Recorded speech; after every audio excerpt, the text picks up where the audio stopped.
Hi students, welcome to my channel Prince Learning Point family of learning.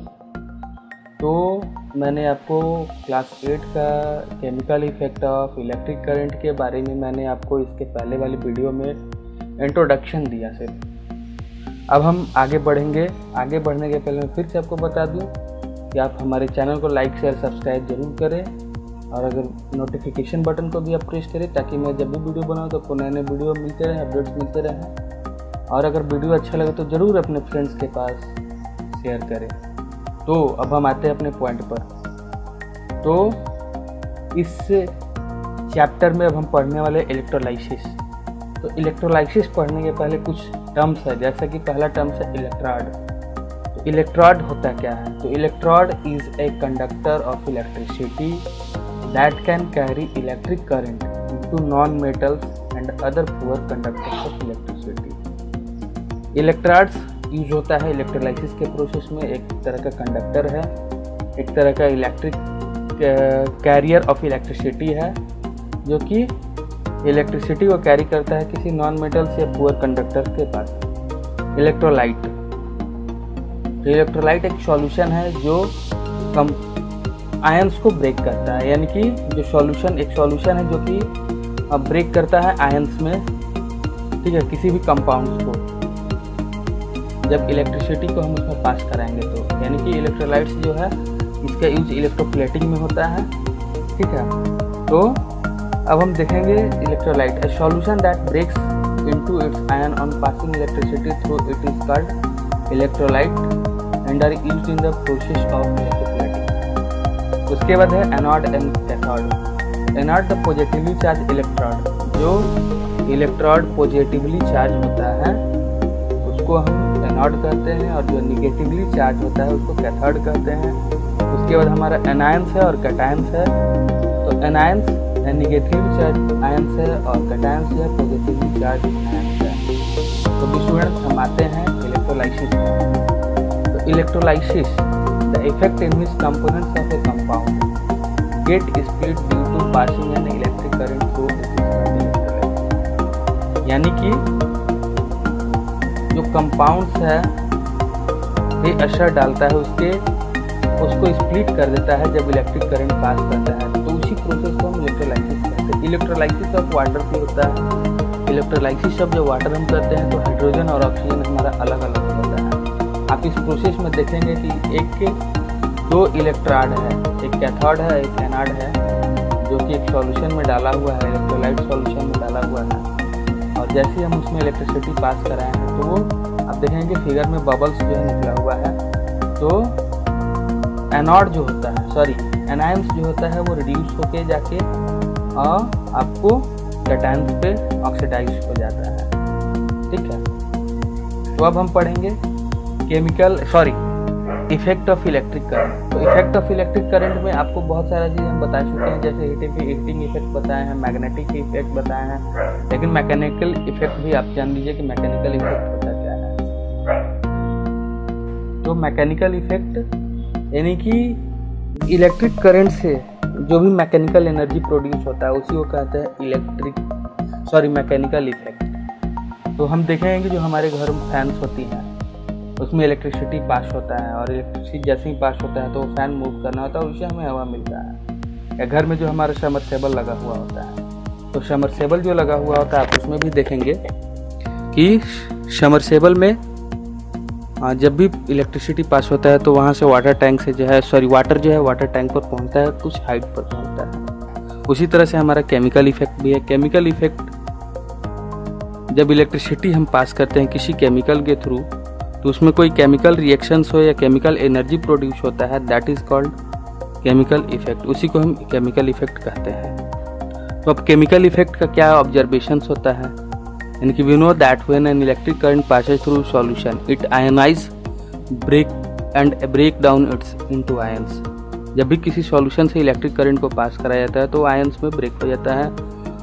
ये ऐसा क्यों होता है कि जब इलेक्ट्रिक करंट पास होता है उससे इसी कारण से केमिकल रिएक्शंस फॉर्म होता है, ठीक है। और ये किस नेचर पर डिपेंड करता है, उससे क्या ऑब्जर्वेशंस हमको मिलता है, और इलेक्ट्रोड्स के नेचर पर भी डिपेंड करता है, ठीक है, जो हम यूज़ करते हैं इसमें। अगर गुड कंडक्टर होगा तो अच्छा है। तो स्टूडेंट्स, जो केमिकल रिएक्शन इलेक्ट्रिसिटी पास कराने के बाद टेक प्लेस लेता है वो डिपेंड करता है सॉल्यूशन पे भी, और इलेक्ट्रोड्स जो यूज़ करते हैं उसके नेचर पर भी डिपेंड करता है। तो इसमें क्या क्या ऑब्जर्वेशन हमें मिलता है, तो metallic deposits on the electrodes and change in the colour of the solution, release of gas और production of bubbles in the solution, ये सारी की सारी जो चीज़ें हमें उसमें ऑब्जर्वेशन के तौर पे मिलती है। Means metallic deposit on electrodes कहने का मतलब कि जो इलेक्ट्रोड्स हम यूज़ कर रहे हैं, एक मेटल्स जो है दूसरे मेटल्स के ऊपर जाकर उसका आयंस का डिपोजिशन हो जाता है। अब हम पढ़ेंगे applications of chemical effects of electric current, that is electroplating. तो इलेक्ट्रोप्लेटिंग का मतलब होता है कि एक मेटल्स जो है दूसरे मेटल के ऊपर कोटिंग हो जाता है, वो इलेक्ट्रोप्लेटिंग से होता है। तो हम घरों में अपने देखते होंगे जो ऑर्नामेंट्स यूज होता है हमारे घरों में, अगर हम सोने का पहन रहे तो ठीक है, लेकिन चांदी का अगर हम पहन रहे हैं और उसको सोने का बनाने का मन हो, तो जो गोल्ड का इलेक्ट्रोप्लेटिंग हम करते हैं, कोटिंग करते हैं सिल्वर के ऊपर, उसी प्रोसेस को इलेक्ट्रोप्लेटिंग कहा जाता है। तो electroplating is a process in which a layer of metal is deposited on another material with the help of electricity। ये भी इलेक्ट्रिसिटी से ही होता है, एक लेयर जो है उस पर दूसरे मेटल का कोट कर दिया जाता है। Electroplating is used in many industries for depositing a layer of metal with desired characteristics on another metal। ठीक है, बहुत सारे इंडस्ट्रीज में इसका यूज होता है, सभी मेटल्स का अलग अलग कैरेक्टरिस्टिक्स है, उसके अनुसार से उसका यूज होता है। तो कौन कौन सा मेटल यूज होता है, तो निकल, ठीक है, gold, silver, copper, tin, brass, zinc, chromium and platinum. अब स्टूडेंट्स पढ़ेंगे ये प्रोसेस होता कैसे है। ठीक है, अब पूरे इलेक्ट्रोप्लेटिंग के प्रोसेस को हम समझते हैं कि कैसे ये होता है। तो इलेक्ट्रोप्लेटिंग के प्रोसेस को करने के लिए हमें सही इलेक्ट्रोड्स और इलेक्ट्रोलाइट्स लेना जरूरी है, यानी कि जिस मेटल का डिपोजिशन करना है जिस मटेरियल पे, उसके अनुसार से लेना है। फॉर एग्जांपल, अगर हम लोगों को कॉपर मटेरियल को इलेक्ट्रोलाइट करना है, तो हम इलेक्ट्रोलाइट जो लेंगे वो कॉपर ही होना चाहिए, यानी कि कॉपर उसमें होना ज़रूरी है। ठीक है, अगर हमें गोल्ड करना है तो ऐसा हम इलेक्ट्रोलाइट जिसमें गोल्ड होना ज़रूरी है। और दूसरी बात ये भी कि उसमें आपको वो क्लीन होना चाहिए, कम्प्लीटली क्लीन होना चाहिए। और इलेक्ट्रोड्स जो यूज़ करेंगे, दो इलेक्ट्रोड्स हम यूज़ करते हैं, एक एनाड और एक कैथोड यूज़ करते हैं। तो जो हम इलेक्ट्रोड्स यूज़ करेंगे वो भी आपको एक जो इलेक्ट्रोलाइट में मेटल होता है उसका, उस मेटल का एक बना होना चाहिए इलेक्ट्रोड, और एक जिस पे हमको कोटिंग करना है उस मेटल का एक इलेक्ट्रोड होना चाहिए। ठीक है, तो आप दोनों समझ गए होंगे कि कौन कौन से इलेक्ट्रोड हम लोगों को लेना है और कौन से इलेक्ट्रोलाइट लेना होगा। तो फिर से रिपीट कर दे रहा हूँ।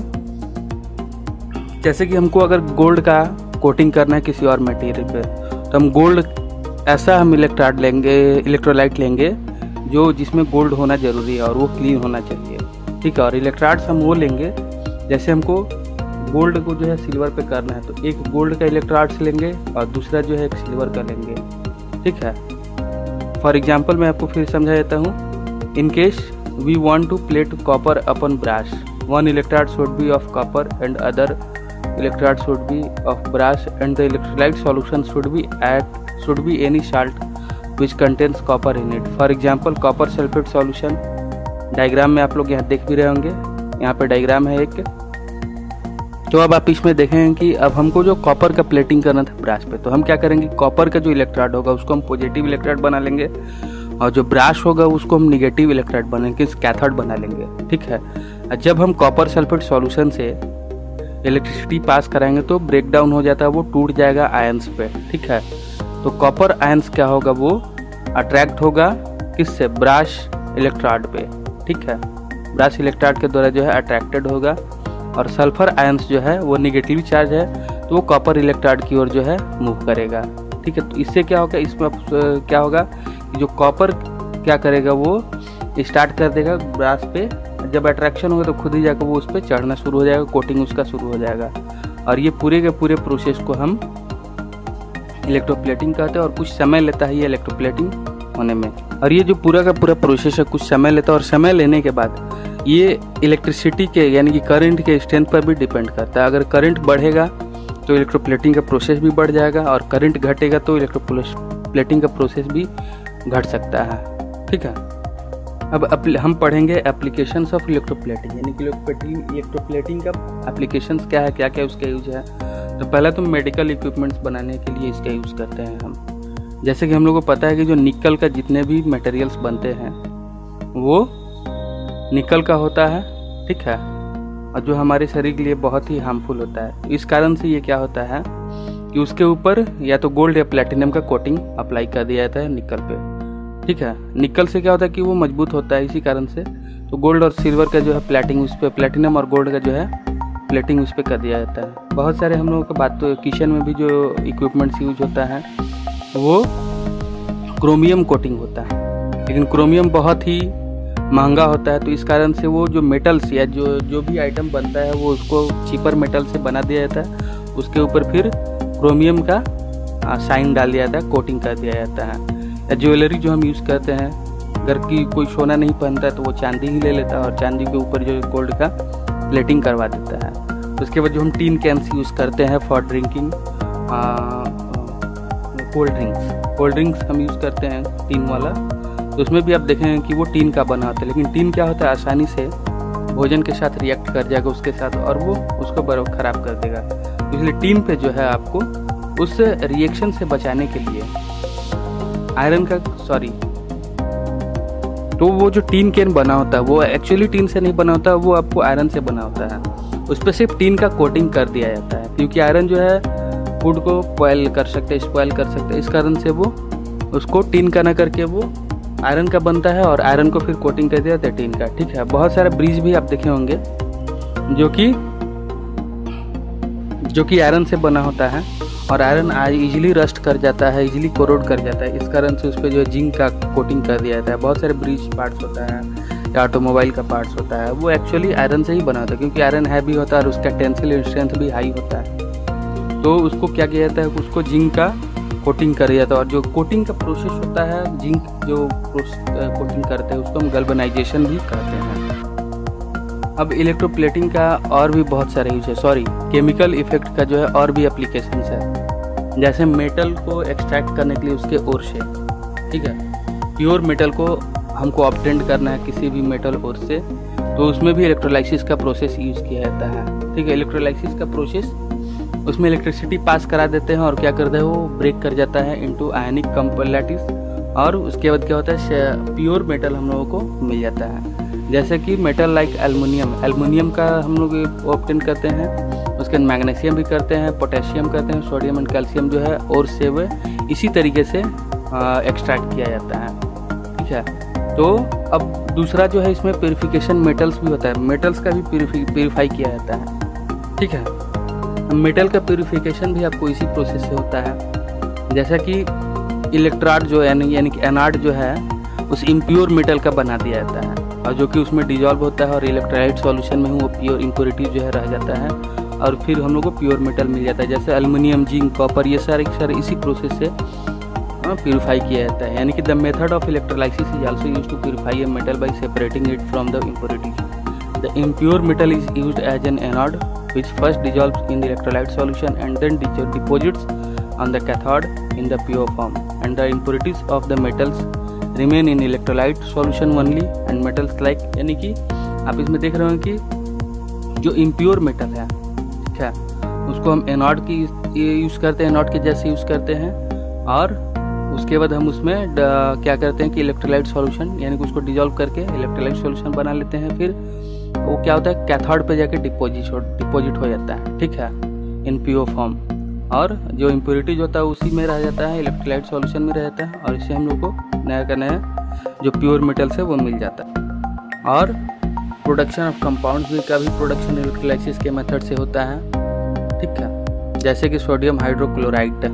उसके बाद डिकम्पोजिशन ऑफ कंपाउंड्स भी इस इलेक्ट्रोलाइसिस के मेथड से भी होता है, हाइड्रोजन और ऑक्सीजन का होता है। फिर वाटर, जो इलेक्ट्रोलाइसिस ऑफ वाटर भी आपको क्लास 10th में पढ़ना है, उसका भी इसी के थ्रू होता है। यानी कि इलेक्ट्रिक इफेक्ट ऑफ करंट से ही होता है, इलेक्ट्रोलाइसिस के प्रोसेस से भी होता है। ठीक है, तो दोस्तों स्टूडेंट्स मैं आपको बता दूं कि मैं इस वीडियो में आपको कुछ क्वेश्चंस भी आपको भेजूंगा, आप उसको सॉल्व करेंगे और फिर मेरे कमेंट बॉक्स में आप उसको शेयर करेंगे।